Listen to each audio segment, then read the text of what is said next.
Let's do it. All right, welcome everybody. Today's podcast is going video. It's first video of the Retro Sports Hub podcast. Sean Larkin here, hosting, and got my first guest, coworker actually. Fred is with us today. How's it going, Fred? It's going great. Thank you for having me. I'm excited to be a part of the Retro Sports Hub. Yeah, absolutely. Glad to have you. I know you're a big sports guy, so this was we were batting it back and forth in a work conversation, and it's like, yeah, I haven't done a video yet, so it's all been audio stuff through Podbean, and then so I'm excited today. And the topic today is one that is actually pretty annoying for me. Fantasy football is. I've played fantasy football for gosh, I stopped. I retired from it about 3 years ago, but I've probably played 15 seasons of it, I guess, Wow. over the years. But anyway, with some degree of success. But what about you, Fred? I've been playing fantasy football for as long as I can remember. I remember I started in like a church league, like our church would put it together, and I just fell in love. Fell in love with it. I think the cool thing about it is it made me watch more than just my team because I was basically just like Pittsburgh, Pittsburgh, Pittsburgh, and now I'm like, oh wait, I have this guy, I have Alvin Kamara, I have to watch a Saints game. You know what I mean? So it really grew my interest in other, watching more than just my team, which I thought was cool, but it also made it hard because let's say Alvin Kamara is playing, the Saints are playing the Steelers. I'm like, do I want a fantasy football championship or do I want a Super Bowl? So it's a give and take there, but I love For it. I think it's sure. fun. And now you throw some money in the pot and with your friends, so it can be interesting for sure. Yeah. Now, your current league, we'll talk about your current league. Are you still running it for your church? Or are you doing it? Have you kind of veered from there? I'm not. I think we made it 8 years, and then it just kind of fizzled out. So right now I'm in three leagues, and I just all three are ran by somebody else. Being a fantasy football commissioner, that's a full-time job right there. Yeah, it is. I am not. My current league is I'm in one, and Okay. it's run through the ESPN thing, which is fine. I mean, I've done Yahoo, I've done NFL, I've done all of them over the years, I think. And Right. uh, my son is actually the commissioner of this one, and he's actually the one that dragged me back into this because he said, "Hey, let's do a family fantasy league." And I'm Yeah. like, See, those "That's are fun. great." Those are fun. So you have my son, my 28-year-old son, myself, my wife is in it. Pretty much everybody, my daughter, her husband, Pierce's wife, my son Zach, that's in the military, which he could really care less. I mean, he's in it just because, family thing. And Right. then we have Pierce's best friend from like kindergarten, Andrew, is in it. And Wow. I'm pretty sarcastic, but Andrew's like on a different tier of sarcasm. It's pretty Mhm. funny. I've known him since he was like 6, so All right. it's pretty funny. And That's uh, fun. so that's the league that I'm in now, and it's fun. I mean, I told Pierce like, yeah, I'll do it since it's a family thing, but I had just gotten so frustrated, and we'll dive into a little bit of that as to why it's kind of a frustration for me, Right. but. Anyway, so 3 leagues. So are those family leagues or friends or just So randos? so two of them are friends, and then one I'm actually in a family league with another family. So they're the Coomers, and they all have a big family, and they just added me on. I'm a friend. They were like, we need an extra, and I was like, I'll play. So I've been in that one now for I think it's my fifth year running. So Oh wow. Any can't of stay them have away. like a fun prize or anything like that? So they do a trophy, and they're the ones like they post on Facebook. They do like the draft order, the Smack Talk videos. And the worst part is I've came I think runner up 2 years in a row. So it's been great. You know what? I think that's absolutely the worst spot to be in. Hmm. I we'll talk about that in a little bit. Yeah, You know, frustrating for sure. that's one of the reasons I just stopped. I'm like, this is just craziness. So let's jump into draft strategy. So, Yes. what is your what's your how do you go about getting ready for it? And what are your go tos for drafting? Um, I don't do as much research search as I used to do, but I'll dabble in it. Draft positions, I think average draft position. You'll probably hear me say ADP a lot this podcast. Average draft position. I'm running back first. Obviously, receivers. It depends on what league you're in. A lot of PPR, point per reception. I'm in one of those, and a lot of it's half point PPR. But for me, it's running backs. Obviously, running backs carry a lot of points just because in today's game, a lot of running backs are receivers. So, guys like Christian McCaffrey are, running the ball 20 times a game and also getting 10 targets, so a lot of points going around. And obviously there's 32 starters at running back compared to you can go 3 wide receivers deep, for each team. So running backs, few and far between. Draft running backs early, get a quarterback late, receivers in between. That's my personal strategy. I'm the guy who's drafting, back in the day, Philip Rivers in the 14th round, see what he can get some points on the board. So that's where I'm at. And unless Lamar is there, a guy like Lamar, a Jalen Hurts, a guy who's going to use their legs also. But if those guys go early, a Patrick Mahomes, just because it's Patrick Mahomes, give me a mid-tier quarterback, a Kirk Cousins, something like that down the line. Yeah, that's good strategy. I think that I have a similar strategy. And it depends on. Gosh, you almost have to go running back just because they get so many touches, especially if they're good hands out of the backfield. Anymore they have to, or they're just not playing them. I mean, back in the day, I had the Oilers hat on. I have the Earl Campbells of the era where they're running 30 times a game, and I mean, I don't think he ever had more than 400 or 500 yards receiving in a season ever. So he had very small catch percentage, but when you're running 30 times a game, you're not going to get many touches on passes. So I really like to go running back early. And I'm a feel guy. I joked with you before we started this. I got all these sheets and stuff of different things, and I will reference them when I draft, but I'm kind of a feel guy on that. And what's funny when you get after you do the draft, whether it's ESPN or Yahoo or whoever it is, they always do this rating of your draft, and it just it's give you a grade. Yeah, like last year I got graded, and my grade was like a C minus. I was just one of the worst drafts, and I came in second in the league. And second in the league. We'll get to it later. Second in the playoffs. I don't think the draft's won or your league's not won in the draft. I'll say that. And I'll mention another strategy too, is what I like to do. I like pairing quarterbacks with running backs. So if I'm drafting Christian McCaffrey, I'm looking for Brock Purdy down the board. Okay. Because in my eyes, anytime San Francisco runs a play, barring, McCaffrey coming out, if they pass the ball, it could go to McCaffrey, double the points there. But Brock's getting points no matter what. They run the ball, McCaffrey's getting points. So in every offensive play, I'm pretty much getting points just because I have the quarterback, have the running back.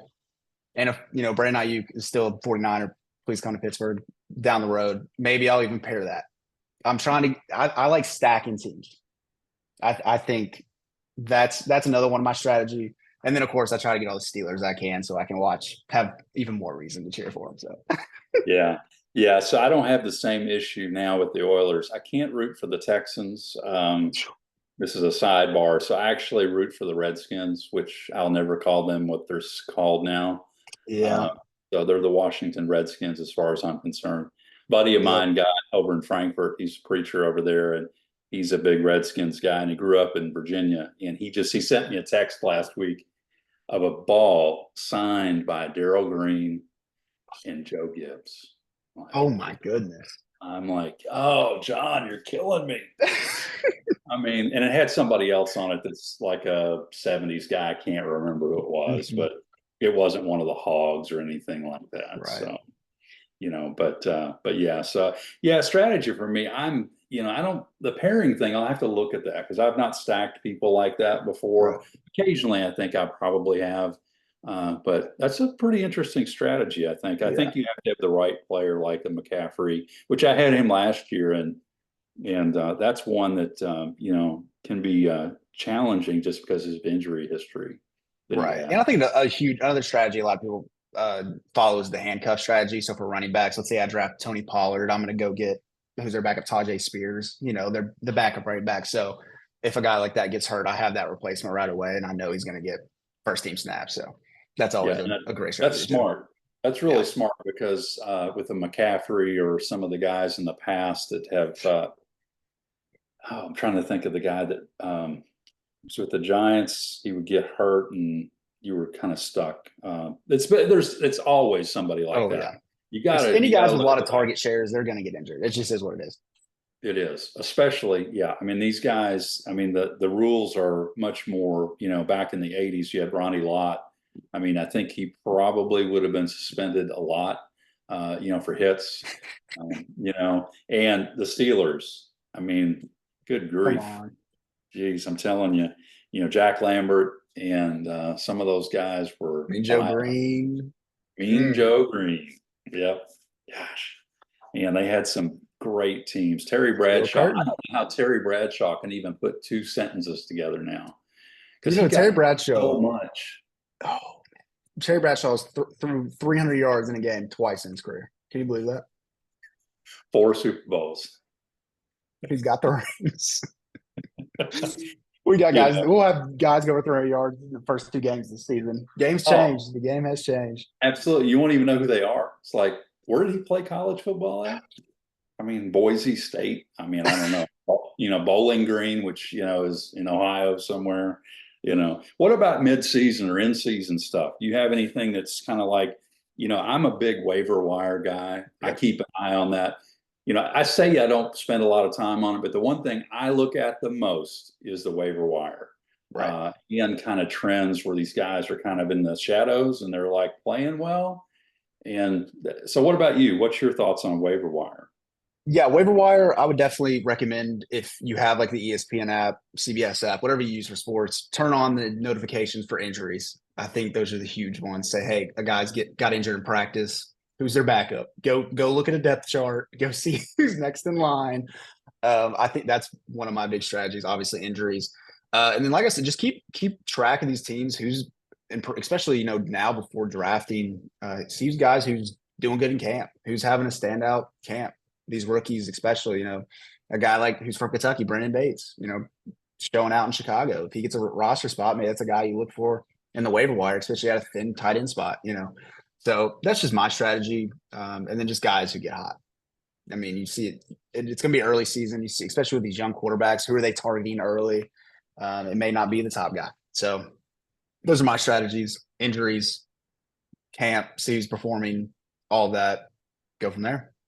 Yeah, yeah, I like it. I like it. I think we have a lot of similar traits on how we manage these things Yep. because that is something that because in a league, especially a family league, you already are going to know who's paying attention and Yeah. who's not. It's cutthroat.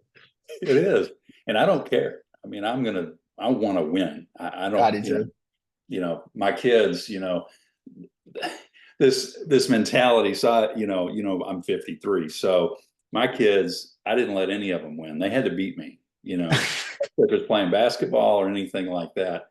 Right. There was no let them win to feel good. They needed to build a little toughness. And that's how so yeah, it's definitely cutthroat. So I will transitioning. So you have in season and then you're coming up on playoffs. This is where fantasy drives me crazy. It is the reason I stopped playing fantasy because I could manage the in season so well. And I don't Right. care if it were people I went to church with. I've done several years of that to the rando to the family. I kill it. I'm killing them. I'm killing them like 12-1, get into the playoffs. I'm just got such a good team that the first week I get just my guys are not even playing. Yep. You can't Well, I manage mean, that it's much luck. waiver stuff that quick. Right. Right. I So mean, it's a lot of it's going to be luck. And especially like going down. Sorry to hear some dogs barking. I'm so sorry for that, by the way. oh no, But if you you're if you good. look down, especially with teams who are winning and resting players, especially towards the end of the season, you have a team in real life going, they're undefeated or one or two losses. They're not going to, and they have the division locked up or a playoff spot locked up. They're going to bench their guy. And unfortunately, they don't care who's on your fantasy team, which you think they would, you know? I mean, why not? I mean, So that's, I mean, it's hard. It's hard. But yeah, I think that's why the waiver wire is so important. it So is. important. Yeah, and it's one of the reasons you just got to pay attention to it because it is the difference between a really good fantasy team and a not a good team at all. Right. And yeah, it's tough for sure. And I still struggle with it, and I know inherently these guys are not going to play, and I Mm-hmm. still botch it. It's Yep. like so. I think that's a great segue into a topic I threw out to you when I threw over kind of the notes for this prepping up for this is Mm-hmm. your epic fantasy, story win, and then Yeah. I've got one I want to share too. So Yeah. So it was like I got like just a group of my friends together. I was like, I want a second league. I'll have fun with it. So it was like all like my best friends, we got in a league. I mean, I'm dominating. And I get to the championship. Um, I'm playing like my best friend. Like I'm about to get married. He's one of my, groomsmen. Love this guy to death. Noticed since we're in third grade. Get to the championship game. I'm winning, or I'm losing, Sean, no joke, by like 0.02. It, random decimal, less than 1 point. Before the Sunday, it was either Sunday, I think it was Monday Night Football. Vernon Davis, great tight end for 49ers. yeah, remember him well. I need a catch. I'm like, this is locked up. Get the trophy engraved. Dude runs a route first play, concussion, lose the game. Championship game, I needed one Vernon Davis catch, unfortunately, but he gets hurt. First play of the game. I can't make. Dude runs first route in my championship game. It was like a post, gets hit, doesn't catch the ball, comes out. He comes to the sideline. I'm like, oh, he'll come back in. The news comes up. Vernon Davis out for the game. My phone's getting blown up. Vernon Davis, man. So I've had a vendetta against Vernon Davis my whole life. Oh, man, that's your epic fail there for sure. Epic fail. Epic win. Oh goodness. A really good one is RG3's rookie year. I started the league out 0-6. This is my church league, 0-6. And I changed my name to Mr. Clutch. And it ended up staying that for a long time. I was like, I'm gonna clutch up. It was when RG3 started breaking out like midway through for Washington. Yeah. A guy who, of course, dual threat guy. Started. I think I had like Aaron Rodgers, somebody. He got hurt, so I put RG3 in. I win the next 8 games, make the playoffs, win the championship. That's awesome. I love So it. RG3 will always have a place in my heart because he carried my fantasy team his rookie year. I think he ended up throwing like 20 touchdowns, like 5 picks, through like almost ran for 900 yards and just carried me to victory. So That RG3, I love you. You just got fired from ESPN, but I love you. and Vernon Davis. What's funny? I just Vernon remember Davis. this. My wife had the exact same thing happen last season. She was in the playoffs and she lost by less than a half a point. And it was because one of her players got hurt in the game and he was done. And she ended up losing by half a point. It's the Half worst a feeling. point. I'd rather get blown out than get beat by Oh, less than a point. yeah, beat me by 50. But don't beat me by half a point. I And I'm mean, I'm texting my friend. I'm like, man, Vernon Davis is about to just finalize it, get my trophy ready, and then first play of the game, I'm like, Vernon Davis, man, are you kidding me? Big guy, great tight end. I mean, an oh yeah. incredible tight end, surefire. Guy's gonna catch it. Gets hurt first play. Oh And I'm sure if man. I tell that story to him today, he'll remember that very well. Oh, I'm sure he will. I'm sure he Yeah. will for sure. Yeah, I would say so. My epic fail is continually losing in the playoffs after winning regular season. It's like an ongoing joke. That's one of the reasons my son, he'll give me crap about it. Because last year, my wife she just crushed the league. I mean, she Mhm. lost once during the regular season. And Wow. then she played my deal and lost in the playoffs in the first game to that Yeah. with that stupid half a point thing. But that's probably my epic fail is just regularly blowing it in the playoffs. Right. I So think a you're gonna lot of love, people will share that same sentiment. I think a lot of people will definitely sympathize with that. yeah, for sure. You're going to love this epic win though. So I was playing in a random Yahoo league Mhm. And I'd probably been playing for a few years. This was in 2003. Okay. And 2003. Wow. 2003. Okay. So I had Randy Moss on that team. And if you go back and look at Moss's fantasy numbers for that year, which I've got them here, let's see, Was he? Wait, was he on 2003, the Pats then? he was on the Vikings Oh, still. he's still on the Vikings. Okay. He had 320, no, 265 fantasy points that year in 16 games. It was like That's crazy. one of the best fantasy seasons of all time. So I'm rolling along, and I don't know any of these guys. They're like rando. I thought I'll just join. I don't know anybody's playing this year. I'm going to join a Yahoo League. And so Marshall Falk got hurt in that season, and he was usually really durable. Mhm. And he only played 11 games that year, but he got hurt, and I proposed a trade, and I forget who I traded. I traded two or three players for him, and he wouldn't be able to even play. It was kind of a gamble. I'm like, if this plays out, I'm going to kill this league, and it won't even be close. And so I traded for him, and he comes back in he came back in week 10, and he just closed it out. I mean, he had 17, 12, 19, 32, 14, Mm. 15.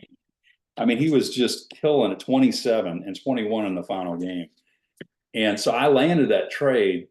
So I had Marshall Falk and Randy Moss in my starting lineup for the last like 6 games. I blew that whole league out. I finished, I think it was either with one loss or two losses, and just ran away with the league. But that was my favorite Yeah. epic win for sure. Just casually having two Hall of Famers on your team. Yeah, and it was one of those things that, the guy, what was funny is there wasn't even like an alternate trade. Like, no, I won't take this, but I'll give you this. He's just like, yeah, okay. He's hurt. He's on the bench. I'm like, okay. Sure. I don't know the guy.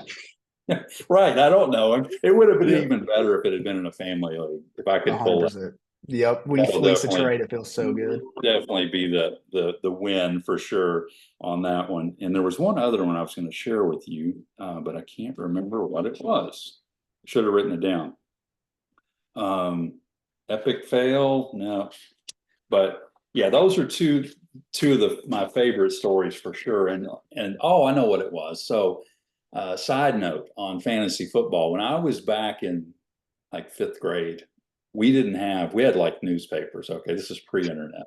So Mhm. you get the Sunday paper, in this case, Yep. Monday paper, because it had all football scores on Monday. So I had some friends at school that we would do this thing with points. It wasn't even fantasy football didn't exist then. It didn't have any of this stuff. Right. Uh, so we pick our teams, and then I would be in charge of doing it because I love statistics and math and all that stuff. So I would, however many touchdowns Earl Campbell have you, times 7 or 6 rather, and this would be your points. So it was kind of before fantasy Did football. you invent fantasy football, Sean? Don't tell That's what I him. thought. That's what I Yeah, thought. that's right. They should give you a cut every year. That's right. Yeah, it's like, where's my cut? My son laughs at me when I tell that story, but yeah, that's but you know, that was pretty fun back then. And I've got and these, all these charts and stuff here. I go through all those notes, but at the end of the day, I enjoy it. It's a lot of fun. I'm It is glad I'm fun. back doing it again. It's a good time. We've got our draft coming up on Sunday, I think. Coming close. Coming close. Another draft strategy. If you're managing the league, do it later in the preseason. Don't do it before preseason. Injuries happen. Wait. Wait a little bit, then draft. Oh yeah, no doubt. And this one actually Yeah. worked out just because of what we've got some family things going on as far as people couldn't be there, and so Mhm. we're going to end up doing it. I think we did it over Zoom last year or It's FaceTime. fun. It's fun. It's fun because when you draft somebody, like a guy was waiting or somebody was waiting for you to draft, they were about to draft somebody, you take them right before. It's the best feeling. Love it. Yeah, you're going to love this epic fail, Okay. friend. I got to share this because this is the greatest story in the history of fantasy drafts. It was a church league, and these people are hyper competitive, Mhm. especially Angela. She's one of our friends in Lawrenceburg. She's so competitive. I mean, she's got her notes and she's at work. She takes a break to do the draft, so she's at work. Greg, he's doing it. He's on auto draft. He's an attorney. He's like, whatever you get, Mhm. I get whoever I get. And I happened to be at home that day. So I was able to do it, as we were going through it. And Angela's picking third, I think, second or third that year overall draft. And she picks Adrian Peterson. And of course, we know stud AP. I mean, like fantasy Hall of Famer for sure. Yeah. Like first ballot at fantasy Hall of Famer. And the draft gets selected, and I look at it. I look at the draft, and once you do it once you do it like that, it's in stone. There's no Yep. changing. I Nothing. look at it, Fred, and I'm not kidding. It said Adrian Peterson dash CHI. There were two Adrian Petersons in the Oh NFL. no. There was an Adrian Peterson in Chicago. There was, look it up. She No kidding. drafted Adrian Peterson from the Chicago Bears. And once she did it and she realized immediately when it flashed up on the screen, who was on her team. And there was nothing we could do. It was an auto draft with ESPN or what. Well, she probably like searched his name and it was probably the first Adrian Peterson because of Chicago instead of Minnesota. Oh, bless her heart. Yeah. Oh, she was tore up and she's so competitive and she lost the league. I mean, Yeah. when you blow that pick, you're screwed. I mean, It was that's probably the another year he ran for 2,000 yards too. Broke all those records. huge year. Yeah, he had a big year. Gosh. And when you blow, that's another fantasy like tip is you've got to be like solid on that first couple of picks. I Mm-hmm. mean, you can get Lock him away, down. like you said, with quarterback. I love your strategy with quarterback. Yep. I mean, you can get a guy in the eighth, ninth, way beyond. You can get in the double digits, and you're Yeah. going to be fine. I mean, You're you're going fine. to get a guy like a Philip Rogers or like you said, the guy that's down in Atlanta now. That I mean, there's always somebody like that you can Yeah. pick up. And Eli Manning. I mean, he Right. put Just up get the job done. Get the job done. You'll be fine. So I'm actually in a 2 quarterback league. So that one's tricky. okay. Very tricky So league. talk about that with me because I've not done that one before. I've seen them. My son was in one. So you start 2 quarterbacks. You want to have them separate bye weeks. You want to have one backup. There's 12 teams. Everybody 2 quarterbacks and one back quarterback. There's only 32 teams. Right. Not Right. everybody has a backup. So, and it's a keeper league too. So you get to keep 2 players going into the draft. So if you keep 2, then you don't have your first or second round pick, which is fine with me. So I kept Jalen Hurts this year to have my quarterback. And then so strategy, obviously, you want to get a backup. And if you can't get a starter who's a backup, if I have Jalen Hurts, if I don't draft the backup in time after my second quarterback drafted, I'm gonna go get one of their back. Let's say if I draft, I don't know, Russell Wilson, I want to go get Justin Fields. Or if I have Jalen Hurts, I'm probably going to go draft Kenny Pickett. Shouts out, ex-Steeler. But so that's my strategy for 2 quarterback.